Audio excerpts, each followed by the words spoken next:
These exercises really target the spine. In fact, they're based in Pilates, which works posture, form, and alignment. Start on the ground. This one's called the roll-up. Legs extended, fingers reaching towards the ceiling. The key to this exercise is to really core curl the belly into the spine.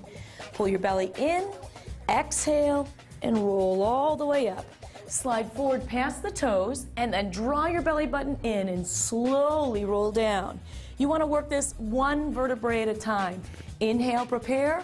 Exhale, roll up, curling the body, extending through the heels.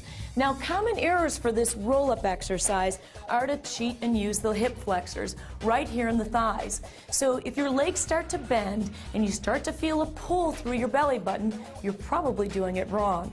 Draw the belly button in, extend through the heels, and curl slowly. Stretch forward over the toes, and again, return slowly to the ground. Make sure you incorporate your breath. The next exercise is swimming, and it starts with the opposite arm and leg reaching out. Drop the chin and extend. Alternate right and left leg lifts, and really reach and extend this movement. Common errors are same arm and same leg and getting off pattern, or just lifting the chest too high. Two great exercises based in Pilates that'll help strengthen the muscles around your spine.